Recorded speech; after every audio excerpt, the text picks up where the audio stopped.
کیا نکلنا ہے ان سے؟ ہم نے کبھی کسی ویڈیو آڈیو سے کوئی نکالا ہے؟ کچھ نکلے گا؟ مریم نواز مان چکی ہیں کہ یہ آڈیو میری ہیں. جمہوریت کی سمبل، میڈیا کی آزادی کی سمبل، اس 4 چینلز کو وہ اشتہار بند کر دو. انہوں نے ہمارا ساتھ نہیں دیا. مان چکی ہیں. پہلے کہہ چکی تھی وہ جو میری کوئی جائیداد نہیں، اب کہہ چکی، پھر کہا پونے ارب کی جائیداد نکلی. پہلے کہہ چکی تھی میرا کوئی میڈیا سیل ہی نہیں، اب میڈیا سیل بھی نکل آیا. پہلے کس 10 ارب کس کیپیسٹی میں بانٹ دیے. اور بھٹی صاحب نتیجہ کیا ہے یہ تو پتا ہے ہمیں. نتیجہ کیا ہے بھٹی صاحب؟ یہ نظام ایسے ہی چلتا رہے، روتے رہے عوام. اینڈلیس. نہیں.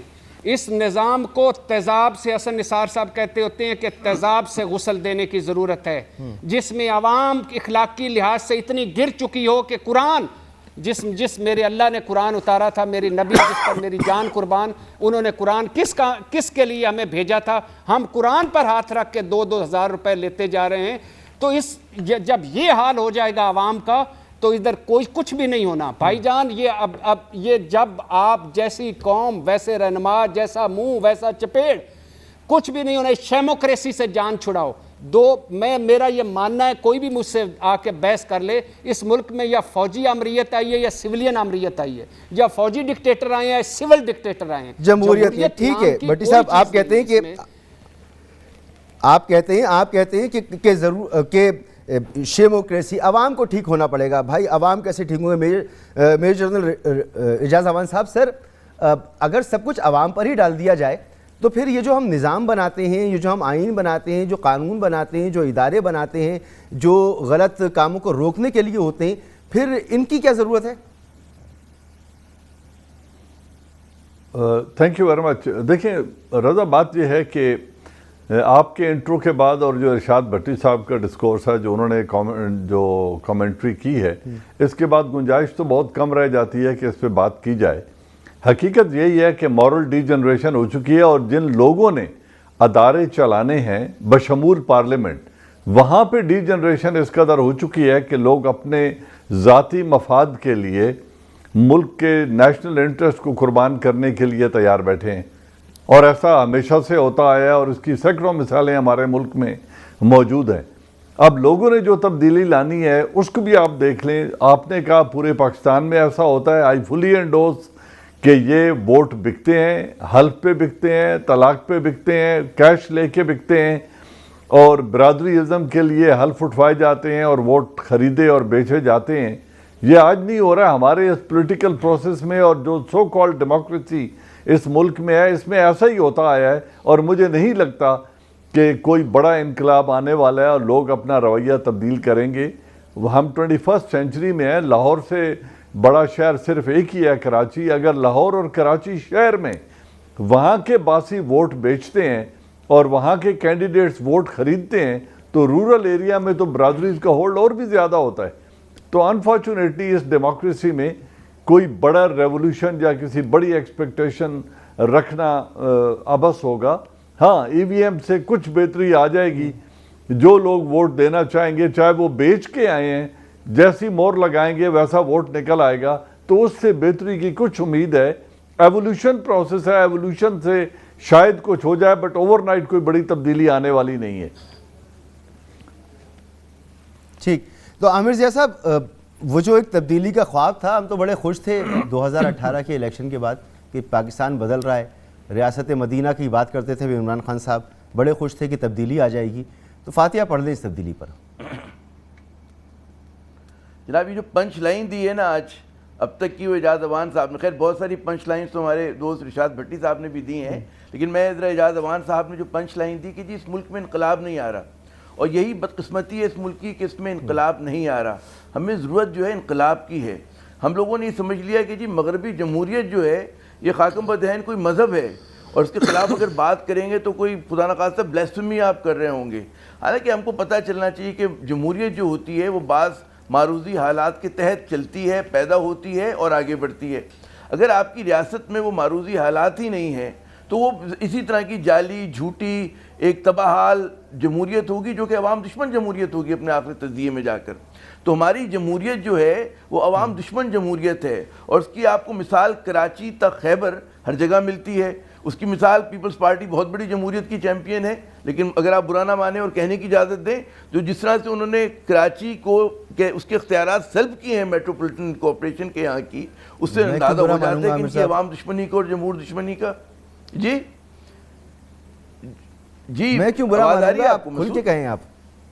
ہاں تو میں یہ کہتا ہوں جس طرح انہوں نے کراچی کے حقوق لیے ہیں, اس سے ان کی عوام دشمنی, کراچی دشمنی, سندھ دشمنی اور جمہور دشمنی نظر آ جاتی ہے. اسی طرح آپ نواز شریف صاحب کی پارٹی کو دیکھیں, اس میں اس کا اگر صورتحال دیکھیں تو یہی ہے کہ جناب جس طرح سے لوٹ مار کی گئی, اور پھر افسوس اس بات کا ہوتا ہے, اخلاقی دیوالیہ پن ہمارا یہ ہے کہ ہمارے نام نہاد وہ جو ہے نا انسانی حقوق کے چیمپئن, وہ کرپٹ لوگوں کو بلاتے ہیں کانفرنس میں اور ان کی کرپشن کا جواز فراہم کرتے ہیں. میری مثال مراد جو ہے اسما جہانگیر کے نام پر ہونے والی کانفرنس سے ہے کہ جہاں پہ نواز شریف صاحب کو ان بڑے بڑے سورماؤں نے بلایا جو کہتے ہیں کہ جی انسانی حقوق کے نام پہ اصل میں وہ سیاست کرتے ہیں. تو یہ ایک آپ کو اس کی دوسری شکل نظر آ جاتی ہے کہ نون لیگ کا خود کیا کردار رہا اور جو اس ملک میں انسانی حقوق اور جمہوریت کے چیمپئن ہیں ان کا کیا کردار ہے. میں آتا ہوں عمران خان صاحب کی بھی طرف, مظاہرے کے بات پوری مکمل ہونی چاہیے. اچھا اسی طرح آپ دیکھیں کہ ہمارے ہاں پھر آپ آئیں پی ٹی آئی یقیناً جو آپ نے شروع میں کلپ دکھایا فواد چودھری صاحب کا, ان کی بات پارشلی صحیح ہے کہ اگر کسی کوئی رہنما پاکستان میں ہے کہ جس کے ووٹ کہتے ہیں نا بلا امتیاز, یعنی کہ لسانی ووٹ نہیں ہے عمران خان کا کو اردو سپیکنگ بھی ووٹ دیتا ہے, پنجابی بھی دیتا ہے, پختون بھی دیتا ہے, بلوچ سندھی سب دیتے ہیں, لسانی جماعت نہیں, اس بات میں بالکل ایگری کرتے ہیں. لیکن جو تبدیلی وہ نہیں لا پائے, ہمیں یہ بھی سوال, اور بالکل نہیں لا پائے, وہ بالکل تمام حسرتیں دل میں رہ گئیں. لیکن وہ تبدیلی اس لیے نہیں آئی کہ جس سسٹم میں انہوں نے کام رہ کر قبول کرنا کہتے ہیں نا قبول کیا, اس سسٹم میں رہ کر آپ کچھ تبدیلی لا ہی نہیں سکتے. یہ سسٹم ہی کرپٹ ہے. اب یہاں پر نہ ان کے پاس 2/3 اکثریت ہے, اور ان کے سامنے ایک ایسی بیوروکریسی ہے جو تعاون نہیں کر رہی, ان کے ساتھ ایک ایسی پارلیمنٹ ہے کہ جو تبدیلی کے لیے تیار نہیں ہے. مگر ابھی بھی یہ کہنا پھر میں آگے بڑھتا ہوں عامر صاحب, ابھی بھی یہ کہنا کہ عمران خان صاحب جو ہیں وہ اسی طرح سے جیسے نعرہ لگتا تھا چاروں صوبوں کی زنجیر بے نظیر بے نظیر, تو عمران خان صاحب کا اس وقت یہی پولیٹیکل کیریکٹر آپ کو نظر آئے گا اگر آپ دیکھیں اسی طرح سے ان کو عوام متنازع ہیں, ان کے مخالفین ہیں. میں کہہ رہا ہوں کہ مخالفین ان کے یقیناً ہیں اور بہت تگڑے مخالفین ہیں, لیکن یہ بات ماننے کی کہ کراچی میں بھی عمران صاحب کا ووٹ بینک ہے اور پشاور میں بھی ہے, کوئٹہ میں بھی ووٹ بینک ہے, اسلام آباد, پنڈی, لاہور میں بھی ہے. تو میں جب ہی کہہ رہا ہوں کہ لسانی وہ پولیٹیشین نہیں ہے کہ وہ کوئی مطلب ہے دیہی سندھ کی سیاست نہیں کر رہے, وہ سینٹرل پنجاب کی سیاست نہیں کر رہے, وہ پاکستان کی سیاست کر رہے ہیں اور بڑی مجبوری میں کر رہے ہیں. غلط ان پہ ہمیں 10 میں اگر آگے موقع ملے گا ہم بات کرنے کا, ہم 10 اس پہ تنقید کر سکتے ہیں اور کرنی چاہیے. تو ان کا اصل جو مسئلہ عمران خان کا جو المیہ ہے 2 ہے.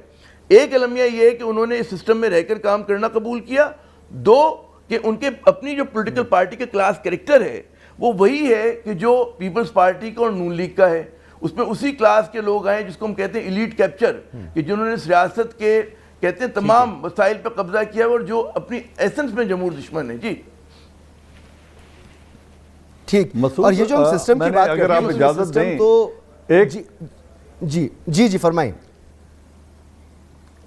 جی آپ اگر اجازت دیں تو ہم نے اس سے پہلے سب سے بڑا جو ایک ریولوشنری چینج اس ملک میں دیکھا تھا وہ ذوالفقار علی بھٹو کے دنوں میں تھا.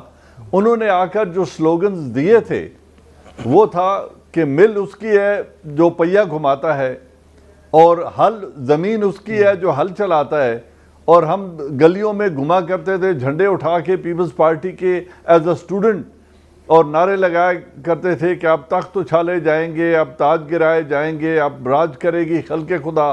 لیکن اس کے امیڈیٹلی بعد کیا ہوا, اس سسٹم کے اندر رہ کے وہ رہے سہے پاکستان میں بھی کوئی بڑی تبدیلی نہیں لا سکے, اور اس سے پہلے انہوں نے بھی اس خلق خدا کے فیصلے کو تسلیم نہیں کیا اور اقتدار میں اپوزیشن کے بینچز پہ بیٹھنے سے انکار کر دیا تھا. اور پھر جب وہ اس سسٹم کے اندر آئے تو کوئی تبدیلی نہیں لا سکے, اور وہ تمام اپوزیشن جن کے خلاف لوگوں کو کھڑا کیا گیا تھا وہ خود ان کی پارٹی میں شامل ہو گئے تھے, اور پھر سلسلہ ویسے ہی چلتا رہا.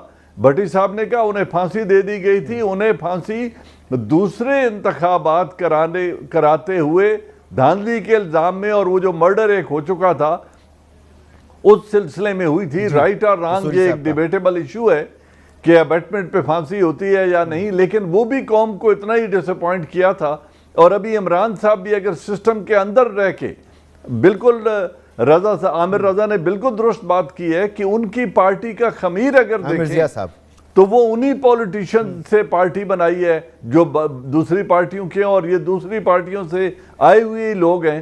تو اس سسٹم کے اندر رہتے ہوئے کوئی بڑا انقلاب رونما نہیں ہونے والا انفارچونیٹلی. ٹھیک، یعنی سسٹم جو ہے وہ پولیٹیکل ایلیٹ ہے جو ہر دفعہ منتخب ہوتی ہے. عام آدمی سسٹم سمجھتا ہے، تھانے کا سسٹم، کچہری کا سسٹم، سرکاری دفاتر کا سسٹم، وہ تو اپنی جگہ رہے گا. اصل میں چینج ہونا ہے پولیٹیکل ایلیٹ کو، مگر وہ کیسے چینج ہوگی؟ ایک بریک کے بعد بھٹی صاحب سے پوچھتا ہوں کہ بھٹی صاحب اس کے بغیر تو یہ سیاست چل ہی نہیں سکتی، نظام چل ہی نہیں سکتا. ایک عام آدمی میں تو اتنی سکت ہی نہیں ہے کہ وہ نعرے لگائے اور جھنڈے نکل کے پھر گاتا پھرے کہ ہم دیکھیں گے جب تخت اچھالے جائیں گے، جب تاج گرائے جائیں گے. تو وہ سین تو اب نظر نہیں آتا. تو تبدیلی آئے گی کیسے؟ ایک بریک کے بعد. پروگرام میں آپ کو ایک بار پھر خوش آمدید. ارشاد بھٹی صاحب، بریک سے پہلے بات ہو رہی تھی کہ نظام کی تبدیلی کیسے ممکن ہوگی جب وہی سیاسی خاندان، وہی وڈیرے، وہی جاگیردار، وہی سرمایہ دار جو نسل در نسل الیکٹ ہوتے چلے آ رہے ہیں، انہی کے لیے ابھی بھی گنجائش موجود ہے. تو یہ جو آنے والے دنوں میں پی ڈی ایم کا ایک جلسہ ہونے والا ہے، ایکشن تھرلر مووی ریلیز ہونے والی ہے، مولانا صاحب کا دھرنا، اور اس سے پہلے حکومت کا جو یہ منی بجٹ کا دھماکہ ہونے والا ہے، اس کے بعد کیا عوام میں کچھ ہلچل کی توقع محسوس کریں ہم، یا نہیں بس جو چل رہا ہے ویسے چلتا رہے گا؟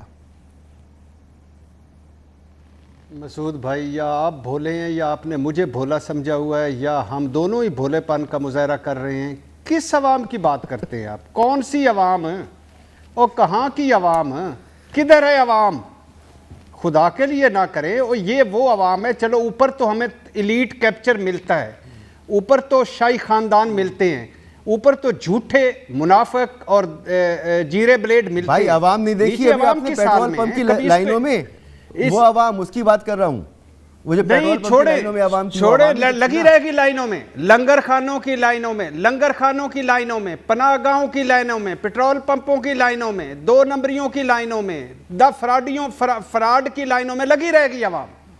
کس عوام کی بات کرتے ہیں؟ ڈاکٹر ایکیو خان، جس کو محسن پاکستان آپ کہتے ہیں، انہوں نے ایک پارٹی بنائی، امیدوار ہی کوئی نہیں ملے، جو چند ملے ڈاکٹر صاحب کے سمیت ساروں کی ضمانتیں ضبط.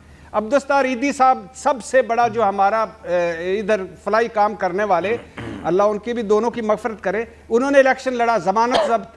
اور کل یہ جمہوریت کی کل یہ جمہوریت کی قیمت لگی آپ کی 2000 روپے. وہ نہیں ہے 2 روپے 2 روپے 2000 کا انقلاب، 2000 کی جمہوریت، 2000 کی مزاحمت، 2000 کی ووٹ کو عزت دو. لاہور میں ترقی دیکھنی ہے تو لاہور آ جاؤ، ترقی دیکھنی ہے تو لاہور آ جاؤ. گڑھ ہے میرا، منی لڑکانہ ہے میرا. 2000 شرم کر کے ڈوب مرو. پہلی بات. دوسری بات، ہم عجیب سے مسخرے لوگ ہیں مسعود بھائی. مرید کے سے لاہور جاتے ہیں، لانگ مارچ کر دیتے ہیں. اور لانگ مارچ کا نام کبھی سنا ہے؟ پھر عجیب سے ڈی این اے میں ہمارے میں خرابی ہے. چین ہمارا دوست ہے، ہمالیہ سے اوپر، لمبی اوپر کی دوستی، سمندروں سے گہری، شہد سے میٹھی. اور کبھی اس سے کوئی سیکھا بھی ہے ایک کام کہ وہ کہاں پہنچ گئے اور دوست کہاں پہنچ گئے، اور آپ کا جب بھی ایک کشکول لے کے پہنچ جاتے ہو. اچھا پھر سنا ہے کبھی ہم نے جرمنی کو قرضہ دیا تھا؟ سنا ہے میں نے. اب دیکھیں کیا حال ہے. سنا ہے غلام اسحاق خان پتہ نہیں اس دن وزیر خارجہ تھے، وزیر خزانہ تھے، یا سیکرٹری خزانہ تھے، یا اسٹیٹ بینک کے گورنر تھے. چین ہمارے پاس آیا ہوا تھا قرضہ لینے کے لیے. اب دیکھ لیں، اب ہم گروی رکھ کے جا چکے ہیں. کبھی ہمیں روس اور امریکہ دونوں دعوت دے رہے تھے ہمارے وزیر اعظم کو، ہمارے پاس آئیں.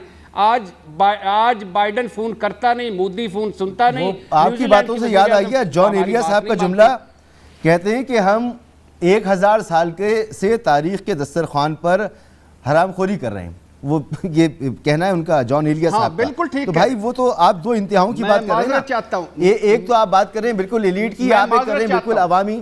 ایک بھائی، ایک آپ بھی عوام ہیں، ایک میں بھی عوام ہوں، عامر ضیاء صاحب بھی عوام ہیں، جنرل صاحب بھی عوام ہیں. تو ہم بھی تو کچھ کوئی رول پلے کریں. ہم کیا کریں؟ مسعود بھائی ایک بات میں جان علیہ صاحب نے لفظ چھوٹا استعمال کیا، میرے پاس اس سے بڑا لفظ ہے لیکن میں بول نہیں سکتا، لیکن ان کی بات کو سیکنڈ کرتا ہوں. چھوڑ دیں. عجیب مسخرے. اور ڈی این اے کے لوگ، روسیوں نے ہمیں سٹیل مل بنا کے دی، ہم نے تباہ کر دی. انگریزوں نے ریلوے بنا کر دیا، ہم نے برباد کر دیا. انگریزوں نے کچھ شہر بچائے، ہم نے گٹر زدہ کر دیے. چند شہروں کے نام بدلے بس. اور ایک شہر اسلام آباد ہے جو آپ کے ڈکٹیٹر نے بنایا. کبھی ڈکٹیٹر ایوب جمہوریوں ڈوب مرو, ڈکٹیٹر ایوب کے دور کی معیشت دیکھ لو, ضیاء الحق کے دور کی معیشت دیکھ لو, پرویز مشرف کے دور کی معیشت دیکھ لو.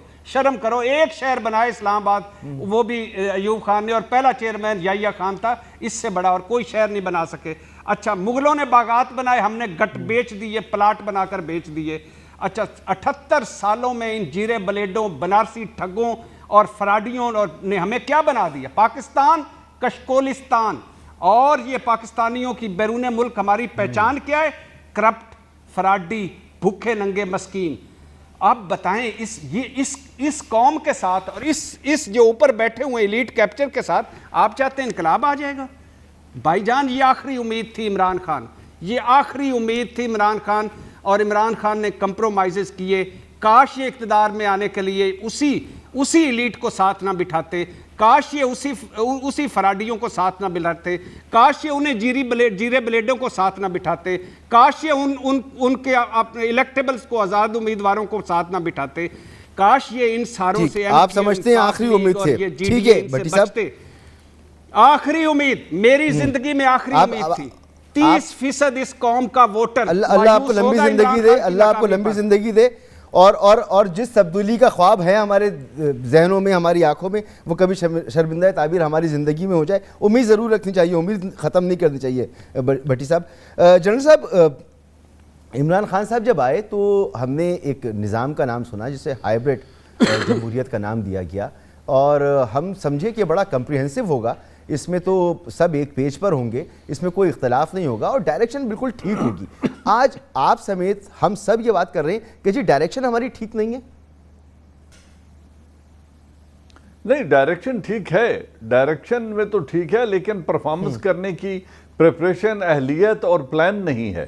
اور جو ایک مافیاز ہیں بہت سارے روپ میں, وہ اس نظام کو کامیاب ہونے نہیں دیتے, کیونکہ ہم اکاؤنٹیبلٹی نہیں چاہتے, پارٹیوں کے اندر جمہوریت نہیں چاہتے, بیوروکریسی ایک خاص ڈھنگ سے اپنا کام کرنا چاہتی ہے, انہیں وہی ڈھنگ سوٹ کرتا ہے جس کی انہیں عادت ہو چکی ہے, پولیٹیشنز کو وہی سیاست سوٹ کرتی ہے مگر جنرل صاحب سوری, ایک جملہ مجھے اور کہنے دیجئے کہ اس دفعہ سے ایک پولیٹیکل پارٹی ایک حکومت کی بات نہیں ہے, اس دفعہ ایک پولیٹیکل پارٹی ایک حکومت اور پوری ریاستی طاقت کی بات ہے. پھر یہ مافیاز کیسے زندہ ہیں؟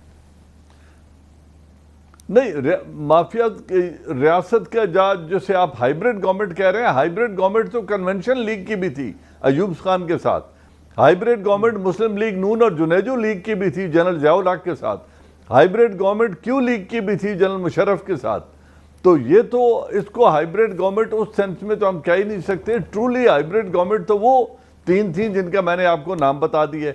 اب ایک پولیٹیکل پارٹی ہے, اور جو ہارے ہوئے لوگ ہیں انہوں نے ایک الزام دیا, اگر ایک ادارہ لیٹس سے بولڈلی کہ فوج ISI اگر موجودہ حکومت وقت کے ساتھ کھڑی ہے اور ہر لیول پہ ان کے ساتھ تعاون کر رہی ہے, ان کے راستے میں روڑے نہیں اٹکا رہی, تو اس کو ہائیبرڈ گورنمنٹ کہہ دینا یا ان سے پولیٹیکل جو اچیومنٹ ہے عمران خان سے اس سے کریڈٹ چھین لینا میرے خیال میں فیئر نہیں ہوگا. 1.7 ملین ووٹر تھے پراببلی ان کے, یا 17 ملین, ناٹ شیور, میرے خیال میں 1.70 کروڑ سے کتنا ووٹ ان کو ملا تھا. تو ان ووٹرز نے اپنا چوائس کیا, انتخاب کیا. ہاں, لیکن ایشو یہ ہے کہ ہمارے جو پولیٹیکل ایلیٹ ہے اس ملک کی, وہی اقتدار میں آ سکتے ہیں, پارٹیوں کے اندر جمہوریت نہیں آئے گی. اور جس سسٹمیٹک طریقے سے کانسٹیٹوئنسیز کے ووٹ کو کیپٹیو کیا گیا, ان کو محکوم بنایا گیا ہے ایک بڑے سوچے سمجھے منصوبے کے تحت, وہ یہ ہے کہ ملازمت کا کوٹا MPA کو ملے گا, سڑک پکی کرانے کا کوٹا MPA MNA کو ملے گا, اسی طرح بجلی دینے کا, گیس دینے کا, اسکول اپ گریڈ کرنے کا, یہ تمام راستے MNA اور MPA کے گھر سے جاتے ہیں. ڈیولوشن کے یہ بالکل اگینسٹ ہیں جو جمہوریت کی روح ہوتی ہے. ڈیولوشن یہ کرنا نہیں چاہتے, اور آپ نے دیکھا سپریم کورٹ کے احکامات کے باوجود لوکل باڈیز کے انتخابات نہیں ہو سکے, اور لوکل باڈیز میں جس طریقے سے ان کو ایمپاور کیا گیا تھا پریزیڈنٹ مشرف کے دنوں میں, انہی پولیٹیکل پارٹیوں نے, مسلم لیگ کیو اور ان کے اتحادیوں نے مل کے آہستہ آہستہ وہ تمام اختیارات ان سے 4 سالوں میں واپس لے لیے اور ان کو بھی ریڈنڈنٹ بنا کے چھوڑا. اس کے بعد سے آنے والی 2 حکومتوں نے ان کے انتخابات کرانے ضروری ہی نہیں سمجھے, اور جو ہوئے ہیں وہ معطل ہوئے پڑے ہیں, اور جو ابھی بحال ہوئے ہیں دسمبر تک ان کے پاس اختیارات نہیں ہیں. تو وہ جمہوریت جو ڈیولوشن کی حامی نہ ہو, جو لوگوں کو ایمپاور ہی نہیں کرنا چاہتی, وہ یقیناً لوگوں کے مسائل بھی حل نہیں کرنا چاہتی, اور وہ تمام تر جسے ارتکاز دولت اور ارتکاز طاقت کہیں وہ اپنے ہاتھوں میں رکھنا چاہتے ہیں اور اپنے گھرانے تک رکھنا چاہتے ہیں, اور یہی انفارچونیٹلی سسٹم چل رہا ہے. اور دوسری ایک اور بات جو ہر جماعت کا رویہ رہا ہے, پاکستان میں کسی آدمی نے ریولوشنائز کر کے نہ ٹیکس کلیکشن کے سسٹم کو بہتر کیا, نہ ٹیکس ریفارم, نہ جوڈیشل ریفارم, نہ لینڈ ریفارم, نہ ایجوکیشن ریفارم, نہ ملٹری ڈکٹیٹرز نے کی, نہ پولیٹیشنز نے کیا. تو جب سسٹمیٹک امپروومنٹ کوئی کرنا ہی نہیں چاہتا تو وہ ایک ہی طریقہ ہے کہ قرض لو, 5 سال حکومت کرو, کوئی پیرامڈز بناتا ہے اورنج ٹرین کی صورت میں, کوئی میٹرو بناتا ہے, اور اتنے بڑے بڑے میگا پروجیکٹس بنا کے ملک کو مقروض کر کے یہ جا وہ جا, اور اگلے انتخابات کے لیے پھر وہ آ جاتے ہیں. لوگوں کے اندر جو ابھی بات بار بار ہو چکی ہے, اتنا شعور بھی نہیں ہے, اور ضمیر فروشی کی حد یہ ہے کہ لوگ چند ٹکوں کی خاطر ووٹ ڈالنے کو تیار ہیں, جسے وہ کہتے ہیں نا کہ اپنی بوٹی کے لیے بھائی کی گائے ذبح کرنا. یہ ہمارا رویہ ہے انفارچونیٹلی, اور اس کام کے لیے بہت اتنی مہارت حاصل کر چکے ہیں. مگر سیاسی قیادت ہو, لیڈر تو ہوتا وہ ہے نا جسے قوم کو تربیت دینی ہوتی ہے, وہ تربیت دیتا ہے. تو یہ وہ تربیت کہاں ہے, اور پھر اب کیا ہوگا کیا؟ عامر ضیاء صاحب, ایک بریک کے بعد آپ سے پوچھتا ہوں کہ شہباز شریف صاحب کئی مرتبہ کہتے سنے گئے جی ایک نئے عمرانی معاہدے کی ضرورت ہے, کہ سب بیٹھ جائیں اور طے کریں کہ ملک کو کیسے آگے لے کے چلنا ہے. کیا یہی ایک راستہ باقی بچا ہے, یا جو سسٹم چل رہا ہے اس میں کوئی گنجائش نکل سکتی ہے کہیں سے بھی کہ جی عوامی کی بھی کوئی سن لے, کچھ بہتری نظر آ جائے؟ ایک بریک کے بعد آپ سے پوچھتا ہوں. پروگرام میں آپ کو ایک بار پھر خوش آمدید. گفتگو میں شریک تھے میرے ساتھ ارشاد بھٹی صاحب, سینئر تجزیہ کار اور صحافی, میجر ریٹائرڈ جناب اعجاز آوان صاحب میرے ساتھ موجود تھے, عامر ضیاء صاحب موجود تھے, اور جو گفتگو بریک سے پہلے ہوئی اس میں اس بات پر تو تقریباً سبھی متفق ہیں کہ پاکستان جس ڈائریکشن میں چل رہا ہے اس میں تبدیلی کا جو خواب تھا وہ شرمندہ تعبیر ہوتا نظر نہیں آتا. بلکہ بھٹی صاحب کو تو ایک موقع پر یہ بھی کہنا تھا کہ ہم ڈائریکشن لیس جا رہے ہیں, ہم پشاور کی بس میں بیٹھ کر ہم سمجھ رہے ہیں کہ ہم اسلام آباد سے چلیں گے تو کراچی پہنچ جائیں گے, حالانکہ بس تو پشاور جا رہی ہے. تو یہ صورتحال اگر ہے, اور اپوزیشن میں بھی ہمیں کوئی دمخم نظر نہیں آ رہا کہ اپوزیشن اس نظام کو تبدیل کر سکے. یہ کون سی اپوزیشن؟ وہی اپوزیشن جو بار بار مشرف دور سے آپ دیکھ لیں, مولانا فضل الرحمان صاحب ہوں, اس کے بعد پاکستان پیپلز پارٹی ہو, پھر نون لیگ ہو, انہی کی حکومتیں رہیں, اور پھر اسی تسلسل میں عمران خان صاحب کی حکومت آئی ہے. عوام پریشان ہیں, بے چین ہیں, روزگار نہیں مل رہا. یہ تمام صورتحال ہے اور معاملات ٹھیک نہیں ہو رہے, تو پھر ہونا کیا چاہیے؟ یہ ایک بڑا سوال ہے. اس کا جواب ہماری پولیٹیکل ایلیٹ کو خود دینا ہوگا. اجازت دیجیے, اللہ حافظ.